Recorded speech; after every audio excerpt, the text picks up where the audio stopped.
If you've been following the international news, international media sites, as I have been today, all over the place, Reuters, New York Times particularly, etc., you will find that really Iran is the reason why a lot of these things are happening. I actually do have the latest publication on the New York Times on what the Iranian president says about oil embargo. But basically, the background to all of this question would be that, of course, there's some sanctions that the U.S. started talking about and actually implemented against Iran in particular. As a matter of fact, Iran is undertaking what it calls enriching uranium, by which the U.S. sees as amounting to actually beginning to build up nuclear weapons. And it's a way of making sure that it does not become a threat to the Middle East, because that region of the world really does have an impact on international happenings all over the world. And of course, you would expect, as you would expect, Europe has actually zoomed into the discussion as well. And Europe being a major trading bloc to Iran. And we're told that some 7 countries or so in the EU, France, Spain, Italy, Belgium, Germany, etc., relying on about 700,000 barrels of crude oil from Iran alone on a daily basis. So Europe has now taken a stance where it says that come the 1st of July, they're actually also really going to see through this embargo against Iran. But the Iranians said, well, we will not wait for the 1st of July. And indeed, if, as I said, if you've been following the news, it has actually put in place a system to make sure that it doesn't supply to these countries at all in April. Not waiting for July. Germany is under it, Spain is under it, and it says that even Greece and all the economic problems it is suffering wouldn't have to really be under a labor of love, so to speak, because this will throw it out of gear and out of sorts. Don't forget that Iran, out of the OPEC countries, is the 2nd largest after Saudi Arabia. So his place is really huge and big in the scheme of affairs. As you would expect, Mahmoud Ahmadinejad, who is the head of Iran, says that nothing will happen to his country for 2 to 3 years because they have enough reserves to fall on, even from within their country. But of course, the banking system in that country seems to be collapsing already, and that itself will have an effect. And so the questions are more than you can answer. But we are not staying with that international dimension of geopolitics. We are asking that Ghana, having become an oil-producing country, must also perhaps wade into this, and our neighbors, being Nigeria, etc., must also affect this. So what is the impact of all these happenings on us? Because as they say, when a superpower sneezes, the small countries catch a cold. Have we caught a cold is the question. We have a solid panel for the discussion tonight. On my immediate left, Dr. Sam Boame is an entrepreneurship and international market expert. He's also a lecturer at the University of Ghana Business School. Thank you for coming, Doc. Thank you. From the far end of the table, the man you know, perhaps first as the Member of Parliament, Tamale Central, and also the Deputy Energy Minister, Enes Afuseni. I'm yet to see him lose his cool at any level, any time, even though he's engaged in hot politics in Ghana. It's good to have you on the show. Thank you so very much. Thank you. Let's get straight into action. Let me begin with you, Mr. Deputy Minister, and ask you, based on the background I gave, and I hope I was quite correct in talking about all the background I tried to lay, what does all of this mean for Ghana's oil sector right now? Well, thank you so very much, Clark. I think that basically what it means is that for Ghana as an importer of oil, the fluctuations in the oil prices might affect the crude imports in this country. Obviously, until we found oil, we were relying heavily on crude, and we still do, from the international market. And the variations and fluctuations in the world market price of crude oil affects us directly. You recall that in the period leading up to the December 8 elections, oil prices went up to about 140 barrels. $1 per barrel, and that we had to make some adjustments. So at the point we had to freeze the regulation to be able to afford Ghanaians an opportunity to buy this product on the market. So insofar as we are an importer of crude, that affects, because Iran supplies about 5% of global demand. And so if 5% is not going to be available, it means that the OECD countries and the OPEC countries will have to find a way of supplementing whatever shortfall will come about as a result of the ban on Iran. For us as an oil exporting country, now we're an oil producer, the fluctuations and the attendant rise in crude oil prices will come as a benefit to Ghana. So in the larger scheme of things, we will suffer as an importer by reason of the fluctuations in the price. And this fluctuation is going to occasion a rise in the crude market, crude price of, the price of crude oil on the international market. Okay. Whereas, as an oil producer, yes, we are also going to reap the benefits of this high prices of crude on the international If we're market. to strike an equilibrium, so to speak, based on what we bring in and what we take out, what will be the net effect on us as a country? Oh, the net effect is that we are not going to get much. We're not going to get much. Obviously, because we have an equity stake in the oil that we produce. Right. The oil is not totally for that of Ghana. And so, because of the equity stake, if we do a balance, we might have to augment whatever shortfall. Doc, what will be your own preliminary comments on the matter? Yeah, thank you for inviting us here for this important topic of current nature, as you said. Certainly, it's all about oil politics. Right. Oil politics have been referred for some time. As far as I know, the biggest effect started from 1973, when there was this oil being used as a weapon in the so-called Arab-Israeli war. And ever since, I think we started experiencing all kinds of effects of that. Okay, Doc, you might have to raise your voice a bit. We started experiencing all kinds of economic and financial effects, negative or positive, as my colleague is saying. So for me, like I was trying to say, the effect is a question of what? Drawing the balance between the negative and the positives. Right. And how to be the net effect. Fine, from the oil point of view as to the importer-exporter, we're still importing a considerable amount of oil, even though we may say we are now oil-producing country, but I don't think we are using that. I don't know whether you are seeing the effect of that oil we are producing in the western region at the fuel stations, as it were. So we are still importing. Right. So it's not going to be of any positive effect, rather it will be negative. Then besides all these issues about prices and coming out of the importation, the usage, as a question of demand and supply, we're also going to have all kinds of effects, not necessarily related to the importation per se of oil, but the effect of what? The sanction in terms of international trade, and the consequence of that trade in terms of who gets what, the trade balances, trade deficit for that matter, trade surplus for that matter. I can tell you already we are having some rippling effects of this small sanction on Iran. Certainly for Ghana, Ghana is also a trading partner to what? Iran. And if Iran gets money, it means they will buy Ghana's goods. Okay. So also, if Iran doesn't get money, it means we don't get our own money. So that means that there's going to be some kind of effect as to what will be the effect on Ghana's economic position vis-a-vis Iran's economic position. If Iran goes down, it may go down in that relative terms, in terms of what you get from Iran and what you send to Iran, in terms of what you sell to Iran, and also what you buy from Iran. So certainly you're going to have all kinds of effects. And normally sanction, I would say, even though some people use it as the last, sometimes it's used as last resort in the arsenal of what? Diplomacy to, put nations in a special if you like, order of behavior as the EU and the US are doing. It doesn't have its internal consequences. In this case, as we were saying earlier from introduction, the EU and the US want to make sure that Iran doesn't go ahead to produce a nuclear weapon through enrichment of this uranium thing. So you can see that in effect it's going to affect all of us. And something have even a double-edged phenomenon where if you don't even take time, the very imposers of the sanctions will start suffering from the imposition. And certainly, even though it may have some minimal effect on the victim of the imposition, in the end, it may hurt those of us who are maybe innocent observers or beneficiaries of the sanction. Okay. So that's how I'll start from. That's where you start from. Let me go back to Honorable Yunus Afuseni and quote Dr. Kwabena Duffuor from the 2012 budget.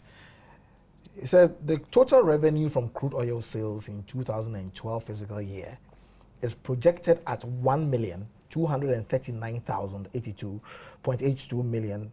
Okay, let's go. 1 million, that is. Or is it 1,000? 1,000 million.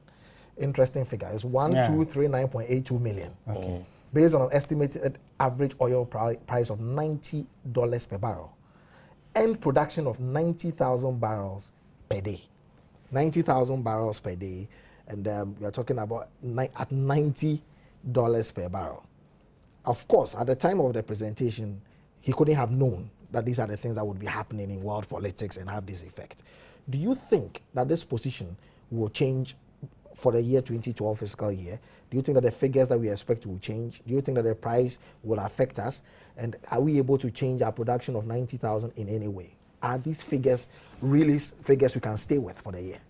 We are not even staying with those figures for the time being. Presently, we are not doing 90,000 barrels per day. We are doing around 80,000 barrels a day. It was projected to, in this second year of operation, it was projected to rise to about 120 barrels per day. We are not there yet because one of the wells is not performing as expected. But that is more than compensated for the rise in prices of crude. I mean, we budgeted for $90 per barrel. I mean, from the beginning of the year to now, we have been doing averagely 120 barrels per, I mean, $120 per barrel. And so the shortfall in production has more than been compensated for by the rise in price of crude oil. Now, so we intend to do well this year. We will do well. But just like we've said, you know, the sanctions and the accompanying insecurity in the Gulf region has an effect on the movement of prices on the international market. If people perceive that the Middle East, which produces a significant portion of the crude oil demand of the world, is threatened, I mean, prices will begin escalating. And that will mean that many more countries which are not producing oil and many more countries which are marginal producers of oil will have to spend a significant chunk of their foreign exchange on the importation of oil. And that includes Ghana. That includes Ghana. It means that we will have to vie, we will have to move resources away from projects that we had already, I mean, budgeted for to the importation of energy. And energy is required for the growth of any country. So we have to watch this development closely and probably pray that the powers, especially America and the Western countries, will find a way of engaging with Iran to have this matter solved. I mean, it's between what is happening is between the devil and the deep blue sea. Now, Iran is saying that this matter is pursuing the enrichment program for civil purposes. Call it friendly. Now, yes, civilian purposes. And last year alone, South Korea exported about 6 nuclear technologies for civilian or civil purposes, just for production of energy, power. I mean, it's cheaper to produce power by nuclear energy. And if you are using it for that purpose alone, you don't pose a threat. Now, why people are more concerned is that when this technology falls into the hands of rogue governments, they can be a significant threat to the world. And so now, again, Iran is a signatory to the Non-Proliferation Treaty, which obligates Iran to, I mean, open the doors to the arms race or whatever. the inspectorate division to be able to come and see whether or not it is actually pursuing this enrichment program for civilian purposes. And because of issues of sovereignty, I mean, in authority and jurisdiction, Iran is trying to prevent this one. I think that we need, I mean, the world and world leaders will have to find a solution to this matter. Whereas we appreciate that a country can pursue a nuclear policy or program for the sole purpose of civilian purposes or civil purposes, that country ought to be watched because of the security of the world. Now, I understand that presently Iran is engaging on a limited basis with the atomic energy, I mean, what is it, that council to be able to open its doors for this inspection. But it is important that we find an expeditious resolution of this matter so as to reassure the world that this world will be peaceful. You see, probably why Iran is also drawing back is precisely because of what happened to Libya. You know, Libya was a country, if a country is reputed and acknowledged to have nuclear weapons, that country is treated with caution. One, not because the country cannot be brought to its knees, but because you don't know when the country will decide to discharge, use, or in any way detonate or explode one of its nuclear warheads to cause problems. So countries are prone to negotiating with that country to be able to. You know, so that is why we need to be very careful with these matters. Again, we are concerned because now there's a lot of terrorism. Right. Where did Iran acquire the nuclear technology in the first place? Did it come through the international body established for the purpose of monitoring the transfer of nuclear technology? Now, how will Iran pass over this technology? Will it pass it to friends that will allow us to continue to monitor them? You need these assurances again. Now, because of all these things and the geopolitics of the Middle East, the balance of power, I mean, if Iran acquires this technology, how will it balance the power? Will it stabilize the Middle East so that we continue to get our oil? We'll continue to get the tremendous, we'll continue to benefit from the tremendous prosperity that is in the Middle East? Or will it cause a destabilization that will bring about retardation in development in the Middle East and by extension the world? So these are the matters that are agitating the minds of people to see whether or not there could be a platform for the resolution of these issues, especially because of what happened again in Iran, where Saddam Hussein was prepared to use chemical weapons on his own people. So it's a balancing act. You realize that the question I asked you was a Ghanaian question, and I realize that your answer is a very international analysis of it. But I permitted you because I agree that we really cannot come down to the Ghanaian picture if we don't understand what is happening out there. And that's a very, compendious analysis that you gave, because it's important. I'm sure some will be wondering, for people who don't really know what you've analyzed, what are we talking about? What's the big deal? So it's very important that we lay that foundation. And so at some point,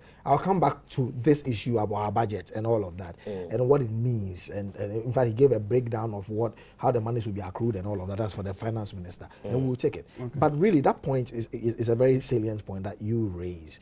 I'll also come back to you when I'm done with Doc on this one to ask you about our daily consumption levels, etc. If we have figures that way, and where we do source those things from and all, so that the Ghanaian perspective in this becomes quite, much brighter to us, and then we are able to deal with it. But Doc, let me come to you at this stage, and perhaps as we close up on the international side of things, if we can do so. You lecture business, and there's a business dimension to what we are talking about. It's absolute international business. Okay. Is Ghana able to benefit from what is happening at this stage, or we are such a small fry, so to speak, that we just have to, as it were, I think Honorable was about to touch out to the benefit that you could derive, even though it may sound minimal now. That is in terms of demand and supply dynamics. Right. Now that we are beginning to also export oil and even sell on the world market. Initially, it may mean as if maybe as there's a shortage in the world supply of oil from Iran, the other producers could make up. Already I hear that Nigeria is becoming a hot cake, where many countries are shifting to for the supply of their oil. So in that case, if you take Ghana as Nigeria, then people are going to buy a lot of oil from Nigeria, and therefore they may get enough revenue. But the question is the net effect of what Nigeria will benefit from international business as against what it sells in terms of oil. And again, it goes for Ghana as well. So for me, if you come back to Ghana, the oil, this sanction issue can even affect Ghana in so many other ways in terms of even cost. You see, oil is a driver of cost in production, in all kinds of businesses. Absolutely. So as soon as the oil prices go up, it means production costs in all areas will also go up. And that will affect if you like, other transactions. Will it mean that because oil prices are going up, cost production is going up, companies no more going to sell their products, so they start laying off workers? And it can mean that for Ghana, domestically, it can mean that also for Ghanaians working in foreign companies. Already I hear there are some Ghanaians being sacked from Spanish company because their company are no more producing. I also hear that about France, where Citroën car manufacturing company is also laying off people, and I think in that case it will be the first to be the Ghanaians that will be laid off first. We have all kinds of Ghanaians in foreign countries, as it were, working. So the oil alone can drive a whole lot of things to the wall. So that's one effect. Then, like my honorable is saying, even though you say you shouldn't go international for now, I think I also go a bit into that. No, I'm not saying you shouldn't. I'm actually saying it's important Iran to lay the actually, foundation. you're saying, Iran is there using what they call native wisdom. You're already mentioning that the Middle East is a volatile zone. Yeah. Therefore, all countries will feel insecure. Once you feel insecure, you have to protect your territory, your sovereignty. That's right. Now, as we know, India has what? Like nuclear weapon. Pakistan has. So, Iran would like to have. Because one question we often ask is, if some other countries have nuclear weapon, against whom? This is the question. Against whom? So against somebody. So if I say, because you have, let me also protect myself. What's the big deal? And I think that's what Iran is trying to do. If at all they will end up producing nuclear weapon. Then, like you are saying, if you have a knife, I have a knife, you respect each other. Because if I have a knife, I don't have a knife, you bully me. So that's one other effect of this. So I think, see, in the end, if you all become armed in this room, become careful, gentlemen. Because I have a gun, I have a gun. Okay. But as soon as one side has, the other side has, you can see they can team up against the weaker side. Okay. So I think for me, somehow, if you can work against sort, no nuclear weapon at all in the world, I don't know whether it can be attainable, but if it should be, I think we should work on that, because as soon as in this room you don't have, nobody has nobody has any weapon, we go for cordial. At best, we only shake hands. But realistically, we know that won't happen. Well, okay, realistically, we know and that. therefore, it also means that it can cow down some other can have that will have one. I mean, that one will have the capability of not having a nuclear weapon, because we're in a world which is very volatile. Honorable mentioned Libya. Libya at a point in time was also building arms. Then when after Iraq war, you saw how Iraq actually suffered. They declared to the whole world that they actually are destroying all their weapons, as it were, stockpile. And it became welcome to the whole news. And that was when even Gaddafi was in full arms with what? This is Sarkozy. There's a picture like that, where Gaddafi and Sarkozy were more or less embracing each other. And for the news that Libya, Gaddafi says, or Libya's for that matter says, they will no more have any weapons. Maybe a year after, look at what happened. So if you're somebody listening to this or watching these things, certainly you will have to be armed, because to be won, it will have to be for army. How do you call it? To be forewarned is to be forearmed or something like that. Okay. So I think that's what is happening. So that's about the international dimension. So for me, as I say, come back to the Ghanaian issue again. We shouldn't think that this thing will be limited to only Okay, let me take a quick commercial break, and then when we come back, we'll do the Ghanaian thing completely. Right. Which means something happening in a small corner of the world will affect virtually everybody. So you shouldn't take this in assault on the lighter note. So domestically, as I was mentioned earlier, it will affect all sectors in terms of the cost that we push down to here in terms of our importation of oil, which are heavily dependent upon, as against maybe our exports, because these various countries are going to suffer from this effect of the sanctions. Will have a reduced income. And they also have rising costs. So the things that we are going to import here will have a higher cost content. Okay. And the things that we are going to export, either they will not buy it. So maybe another recession. Already we are seeing some recession in the world, and it's affecting us here. So I don't know whether this thing sanctioning in the end will have its internal effect.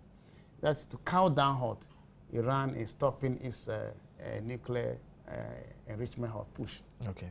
So sometimes I think it should be watched carefully. The powers that be, that's EU and the US for that matter. Otherwise, in the end, the whole thing may boomerang against themselves, and then you find a way to maybe either reduce it.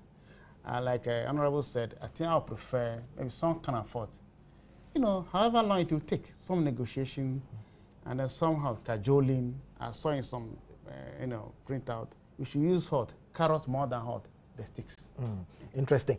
Honorable, let's come down to Ghana now, as we say, and begin to look at it. And of course, as I said, I was going to ask you what our daily consumption rate, overall requirement is in the country and all of that. I don't know if you are able to give us a sense of that, and so as to begin to ask ourselves what the effect will be, because of course we export, as you said, we are now around 80,000 or so. I don't know how much of it how much of our use we generate locally and how much we bring from outside. What are the figures? In the first place, we are not using any of the crude produced in Ghana for our refineries. I mean, we need to do a lot of things there. No. Okay. We need to do a lot of things. Our refinery is built to refine a particular type of crude. I mean, many people have come out to say that having discovered oil now in commercial quantities and we are now producing, we should consign some of the oil to the refinery to produce, but we are not yet doing that. Okay. The second thing is that in Ghana we need about 60,000 barrels a day. I mean, the Tema refinery does about 45,000. That is if it processes any crude at all. Okay. And so that is why Ghana has licensed oil marketing companies to bring in finished products to complement whatever we produce. That's right. At the Tema refinery. That's right. The benefits that I see that this instability and ban on Iran can bring to Ghana is heightened interest in the hydrocarbon resources of this country. Now, the whole world has been looking to diversify the sources of hydrocarbons to the world market. And that is why, I mean, hitherto places in Ghana, especially our fields in Ghana, have been known for a very long time. It has been known that Ghana has the potential to produce oil. But the commerciality of any activity was always in question, in doubt. And so the international oil companies were not overly interested in finding, in investing a lot of money because of the high probability of running a loss. I mean, the oil operation activities or oil operations or petroleum operations are very capital intensive. Sure. And so if you are not so sure that you will find and you're going to use shareholders' money in sinking wildcat wells, I mean, you will find problems. That's right. But now, That's right. again, Ghana can benefit from what is happening. We've got huge potential in the Keita Basin. We still are having some blocks that are yet, I mean, are still been going under exploration. Right. Now, what it means is that oil companies are going to look deeper and keenly in the Ghanaian resources to see whether or not they can produce. I mean, what has made Jubilee feel at all is because oil prices are high. If oil prices were hovering around $70 per barrel, Jubilee field might not be produced at all. But because oil prices are in the region of $100 per barrel, that's why Jubilee field is commercial at all. I mean, it's commercial. So we will stand to benefit from increased investment in the exploitation or exploration within our territory, our jurisdiction, to see whether or not hydrocarbons can be found in commercial quantities. Okay. Now, we will also benefit from whatever will accrue to this country by way of excess resources that will come in. You know, the fiscal regime allows us to tax whatever income that is derived in Ghana. And being so, these oil companies that are operating in Ghana and that are going to make profit, and if the profit is windfall profit, we'll have to tax the profits. Right. And so, yes, that's another additional benefit that will come to Ghana by way of taxes, by way of the use of the fiscal regime. We are not going to say that the petroleum agreements do not give us an opportunity to vary the terms under which we enter. So we call something stabilization clauses. They are there in the agreement. So we cannot change the agreement to the detriment of the oil companies. But we can use the existing law to maximize our take under the present arrangement. But if I throw in what Doc said, won't all the gains that you have leveled be eroded by the burden of also having to deal with the fact that, like you say, 60,000 has to come from outside inside? It means foreign exchange going out there. All the gains that we are getting from selling out the 80,000, which we are doing now, perhaps will be taken away by the fact that we are also buying at a higher price now from outside. We are bringing it in at such cost. We know what it is to even run all of these things, the shipping lines, etc. 5% from the Middle East is gone. We know the impact on Europe, the prices of everything that we use, even the ship that carries it. Now it's going to charge you more than it ordinarily charges you. Because the ship runs on petroleum products. So looking at it on the other side of the coin, wouldn't that effect actually be neutralized? The benefit you It's just like I said earlier on, it's just the net benefit effect or net loss effect that we are looking at. Right. Now, you see, as a country, again, we are managing this economy. Any government that assumes the reins of power has to manage the economy. Sure. And you will recall that some fiscal instruments have been used in the past to manage this economy in relation to crude oil, where we had this buying ahead of time. That is the futures and all the hedging and all that. The futures, yes. Yeah. So presently, I don't know how many months we have hedged our crude. All right. If we hedge for a longer time, any rise in price might not directly affect us, and then we will have to take the benefit. So all these features, these instruments used by our planning officers, our Ministry of Finance and Economic Planning, could help us in the short run. Okay. In the long run, we might lose. We might lose because we consume 60,000 barrels of oil a day. Now, means that 60,000, if we are even going to get 80,000 a day, and that 80,000 is not wholly the property of Ghana, and I mean, or we have some proprietary interest in that, and not the total, interest in that. So if you take what is going to come to us as a nation against the consumption, you clearly see that there could be problems. There could be problems. Yes, but again, what is going to come into Ghana by way of investments? Because many more countries will now begin to look carefully at our hydrocarbon resources. And maybe they might find huge deposits in Ghana and then propel us to being the net exporter of oil and gas that we want to be. So there are gains and losses. But again, it falls squarely, not on the Minister of Energy, but on the Minister of Finance. To see how we can use the various policies to manage the economy in such a way that if petroleum prices record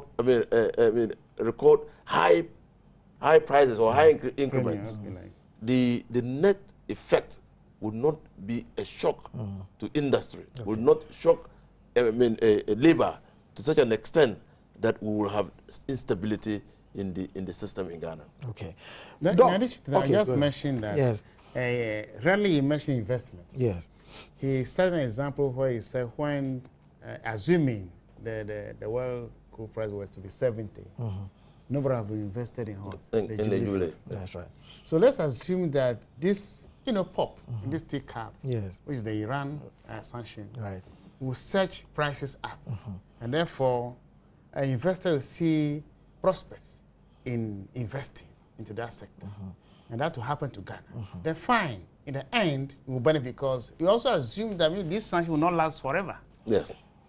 Okay, so now our prayer should be, this matter should be hot, to be resolved in the shortest possible time. By which time we are hot, Leon in hot, investors come and invest, maybe discovering more oil for us because of the result of what? Let's say, the attractiveness of the current hot. But doesn't that take time? It will take time. Yeah. In fact, it's a large effect. Absolutely. How much time does it take to? Of course, now we know the general area.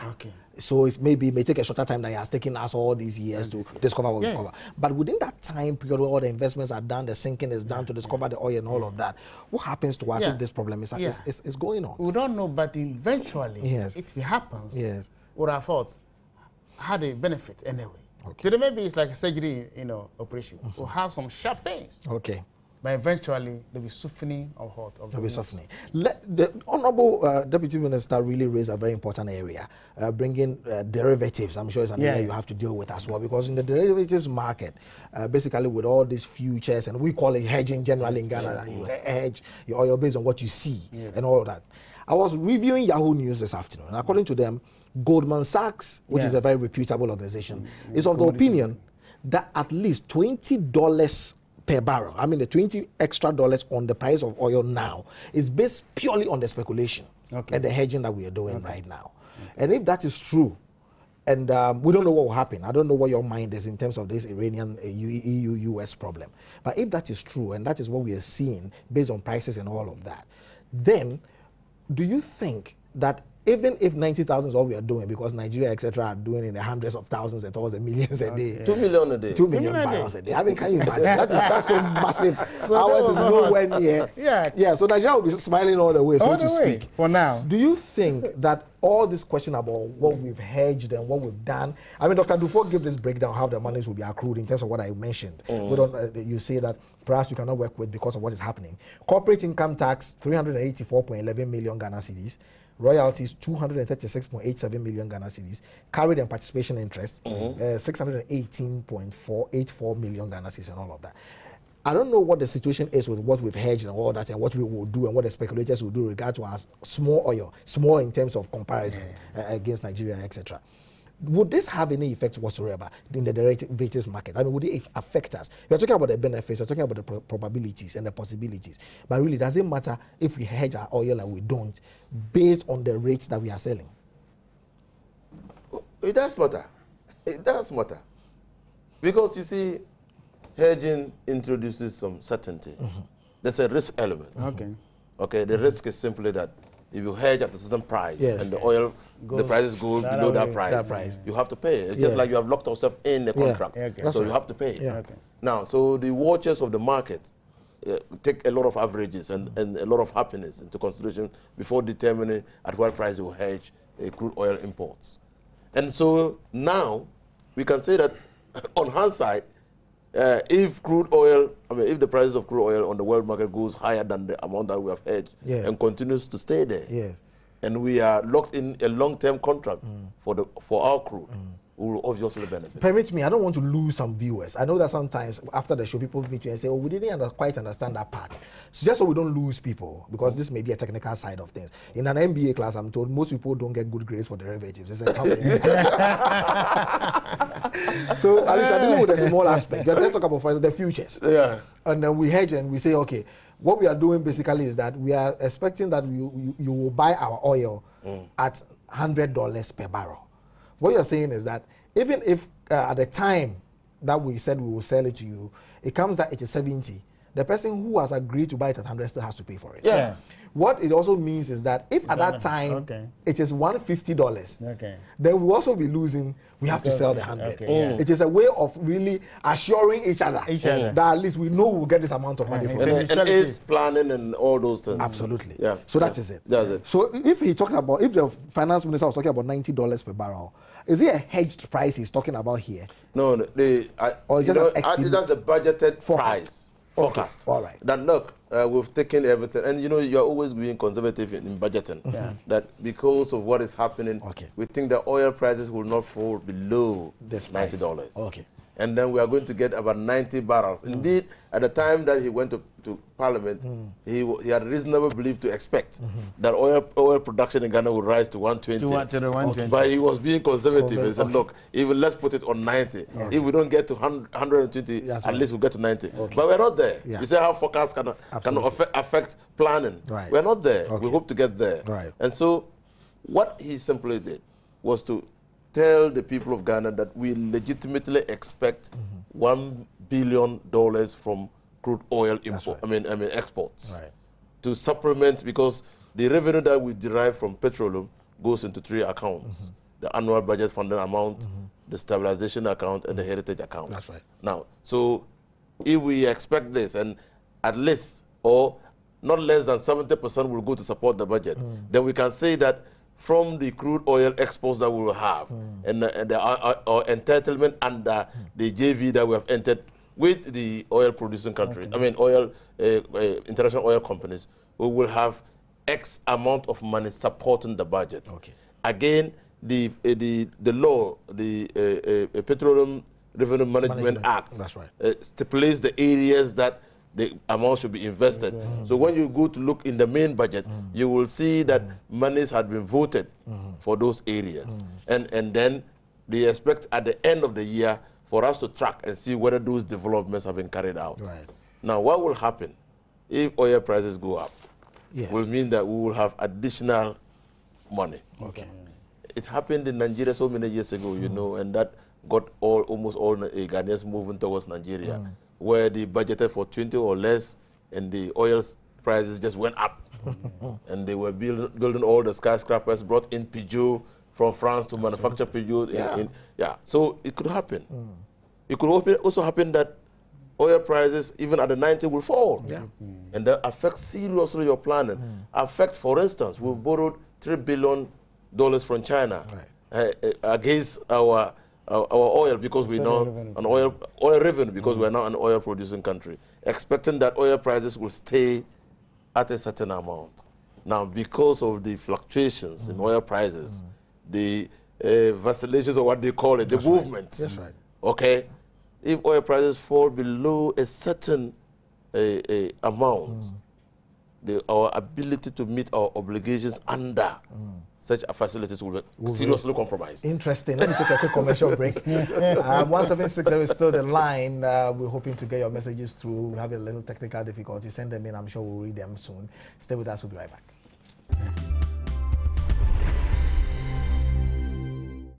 Hello, gentlemen. I need this document processed for me. It's quite urgent. Can I have it in 2 days? Sorry, madam. That will take 2 weeks. It's a standard working procedure of the written test, the medicals. Blah, blah, blah. I know. I need it badly. Can you get it for me, please? In 3 days? Madam, I said 2 weeks.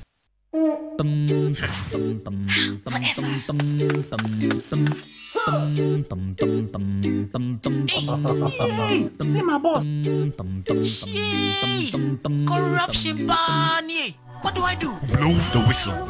ALAC is the Advocacy and Legal Advice Center of the Ghana Integrity Initiative. It is set up to receive complaints and provide assistance to victims and witnesses of corruption in Ghana. ALAC provides the platform to link the complainant to the appropriate institution for redress. Report corruption now. Call ALAC on toll-free number 0800 100 25. MultiTV, in conjunction with Syndicated Capital, presents the Decoder Deal of the Year. For a limited period only, purchase your original MultiTV decoder with dish and get a MultiTV t-shirt. The new and improved Digibox comes with a USB port to play your videos and music from your pen drive, voltage protector to protect your Digibox against power fluctuations, auto scan feature to automatically scan your Digibox for new channels, 1-year warranty, and a free souvenir t-shirt. This offer is also available on high purchase in all 10 regions to all government employees, police, army personnel, and the general public for as low as 29 Ghana cedis a month. Call 0302-242532 or 020-4413-484 for your original decoder today. Insist on a decoder with over voltage protection and a MultiTV t-shirt. Syndicated Capital.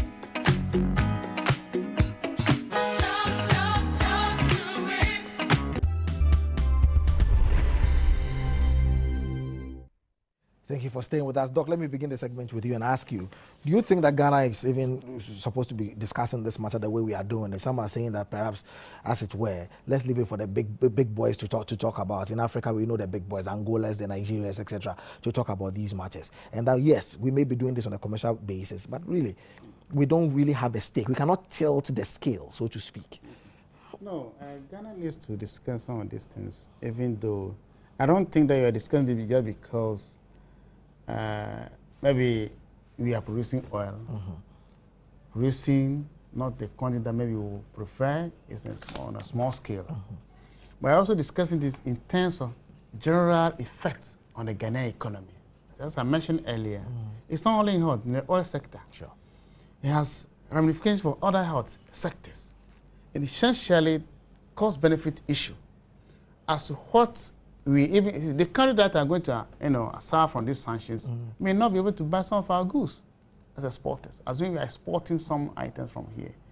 As soon as their revenue goes down because of these sanctions, so also to have what they call the domino effect, they're not able to purchase things from us. Okay. And as soon as they don't do that, even though we are not selling oil, you see, the oil issue will circumvent and go around and affect us in some way, as if we are also producing oil. So even locally, food? Everything.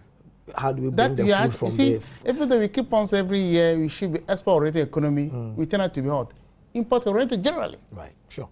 It's not a thing everybody likes, but that's what we do. Yeah. The rice, the frozen meat, everything. And that's what, you see, is of essence or importance to the local person. Not the big-time things like that. But in the end, it will affect all these areas. Even when it comes to, let's say, remittances from Ghanaians working abroad, it can affect them, as I mentioned earlier. Some time ago, I think we were having a whole chunk of money from remittances into our economy here. So it may have effect on us. So it's not because maybe we are not producing oil like Angola or Nigeria or whatever the big-time oil producers in Africa. That's why we are discussing this. So it's a question of a worry emanating from the effect of sanctions on innocent untargeted innocent people. Because in the end, it's not only going to affect Iran. That's what we are saying. If it were to be Iran alone, we'll not have bought it because we confined to their territory. But we are saying once Iran's that 17 has tentacles into other areas.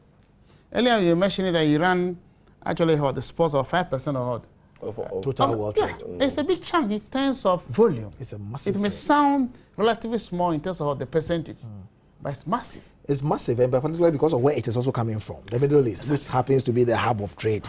Absolutely. Then I'm Geographically. also told that shipping will become very expensive because you have to engage in all kinds of advice. Now they are doing the shipping in terms of CIF, That's right. because insurance freight before it can play safe on the sea. Yeah. So even though it's may not related to the oil direct, but it will affect other aspects of the international trade. Absolutely. And that will have effect on the economy. All right. So your point is that the discussion is not because Ghana is part of whether we have discovered oil or not. We'll be talking about it because everything else we do will be the affected. whole by of the matter. Asia, I mean, almost all countries in Asia import their oil from Iran. Most of Ghana's trading partners are in Asia.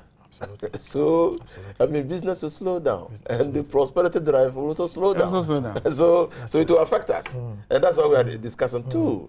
We are just discussing here. We want to bring it down to politics, governmental action against the international concern for sanity to prevail in the use of nuclear weapons. Right. Now, we are a democracy. Sure. And so it's better for us to discuss this and inform and educate our people that what is happening in Iran is governmental action. And we also are desirous of being able, in future, to be able to use nuclear technology to produce power. Yeah. Something we started a long time ago. A long time ago. Yeah. And so, which type of nuclear weapon development are we going to pursue? Now, our people will know that if we keep a lead on our development trajectory of nuclear power, Yes. it could bring untold hardships to this country.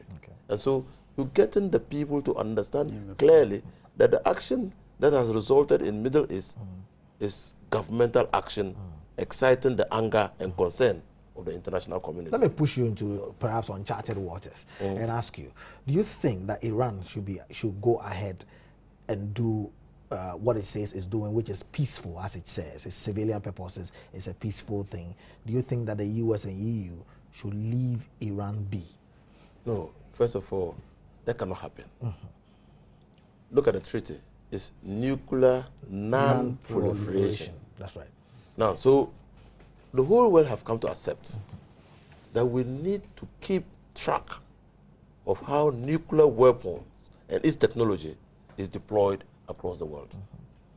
That our safety as a human race is in danger if we don't put a cap and regulate the way nuclear technology is transferred. Conceding that you need nuclear power to be able to generate power, energy, at cheap cost. Yes. And indeed, it is energy that drives the economy of any country. Sure. So how do we balance it? Yes. That's the question. Balancing it is the establishment of a regulatory and monitoring body by the International Atomic Energy Agency. That, look, you can pursue. In Ghana, they have come to Ghana. Indeed, in Ghana, we are already in the preparatory steps of seeing how we can use nuclear technology to develop them and to produce power. Yeah, when people get down at Atomic Junction, that's why we call that place that name. even the International Atomic Agency officials have visited Ghana on several occasions. That's right. Now, so it is part of the monitoring process. Iran, if it intends, and nobody can begrudge Iran, if it intends to develop nuclear power for civilian purposes. I just told you, last year, South Korea exported 6 nuclear technology to the Middle East. So it's available, except that you don't use it. I mean, if you keep a lead on it, on the development, and especially enriching uranium at 20%, then the red flags are raised. Okay. Because if you are able to do the enrichment process to a point, you'll be able to build nuclear warheads. And if you do, the balance of power then tilts in the Middle East. And like I said, everybody's having a knife in the hand. And you don't know who the rogue will be, who will want to go and provoke to see whether his can travel fastest. You don't know. And anything that happens, even the environmental effects of using nuclear weapons on countries like Africa, countries that border the Middle East, could be very disastrous. Absolutely. And so one might say, well, because we are in Africa and we are not developing nuclear technology, we don't care. What about the radiation that will come as a result of the use of that technology or weapons built with that technology? So that is why we're all concerned. I think Iran has a legitimate right to pursue the development of nuclear weapon technology for civilian purposes. All countries do have that right. If it is for military purposes, Iran cannot do that. Because Iran, so many years ago, elected upon itself to be a signatory to the Nuclear Non-Proliferation Treaty. Pacta sunt servanda. And besides agreements that, must be respected. Exactly. And besides that, I think, you see, it's the capability that you have to maintain that technology. Because things can get out of hand and you have what they call unintended consequences. I think we are all witnesses to this thing that happened, they call it Chernobyl. Chernobyl. It happened far away, somewhere in Ukraine, Kiev, but having effect in that South region. Absolutely. Even as far as to Scandinavia. As far as I know. And kind of children born, etc. Right now, the thing that has recently happened in Japan, I hear in that vicinity in the enclave, no way can do any fishing. And that's unintended, as you say. Absolutely. Meanwhile, look at Japan. Japan with all the high tech. If it is because of their high tech anyway that they're able to contain it, how much more, if you like, novice countries. Okay? So if it gets out of hand, you see, the protection that you want to have yourself, in the end, you become out. Paradoxically, you then end up destroying your own population. So you should be careful as to how you develop these things so that you don't have what they call the so-called unintended consequences. So far, like Honorable said, that's inalienable right to develop that thing for other purposes that are not hot, maybe military. That's right. It's there. But that, we should look at the capability to maintain it and sustain it, sustainability. One text message came through. We apologize sincerely. We had a problem with the internet here tonight. And this one says, Nia, I beg, ask the minister, can we refine our oil for use? But it's probably a follow-up question. Remember, you're saying that we import 60,000, or what we have, everything goes out. He's asking whether we can refine it for use. Is it possible to do so? Well, presently, with our state of refinery, and I'm not saying that the refinery is old or is incapable. I'm just saying that, you see, in the whole world, every refinery is built to refine a particular type of crude. Our refinery, at this present state, cannot refine our crude. We need to do a lot on the refinery. Crude is higher. It's higher. In terms of quality. In terms of quality. And even the properties. The sulfur, there are many properties in crude. And you need a refinery that can properly refine that crude. You recall that when we were in difficulties so many years ago, Libya gave us crude oil. We went to Libya and negotiated. It was led by the vice president. We negotiated for crude. It didn't come to Ghana. We had to butter it for crude that could be processed here in Ghana. So that is your point. So at this moment, we are unable to do that for ourselves. That's interesting. But really, let me ask an elementary question, a class 1 question, the way we put it in the doc. We have a few minutes to go, though. Do we have any stake in determining what prices are on the world market? You don't. So it's forced on us? Yeah. Who determines it? Well, you have what they call the commodity market. You have speculators, who do that as a profession. They can even instigate or induce price increase or induce price reduction, depending on whether it serve them. That's why they are speculators. So they are shifting between demand and supply. They are shifting between demand and supply.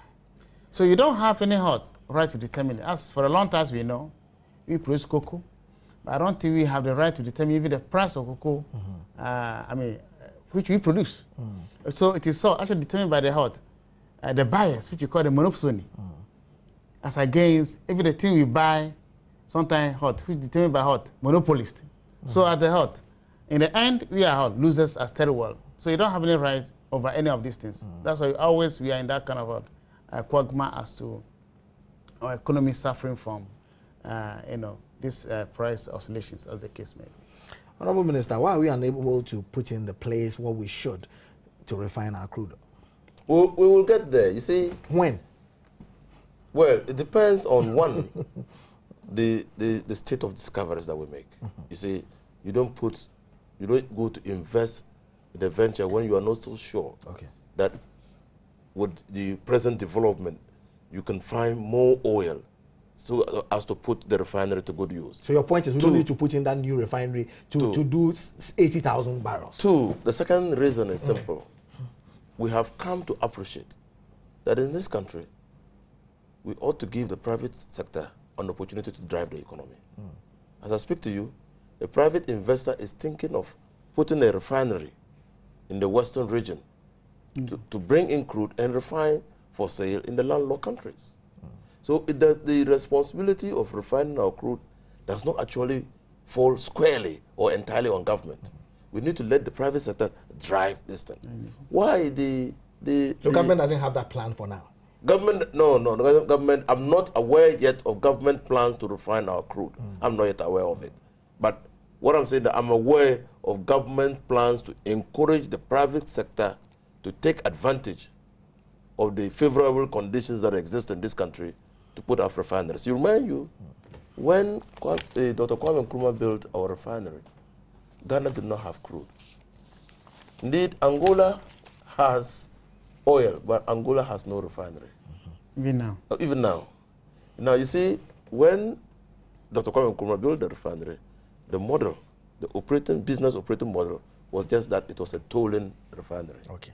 You had crude. So somebody has it, but come and refine it. Come and refine and pay us. Okay. And go. So a businessman could replicate the model. Okay. And then make money. Just like the Valco. I mean, we could decide that Valco could be a tolling refinery for anybody who has aluminium within the sub-region. So there are many opportunities for the private sector.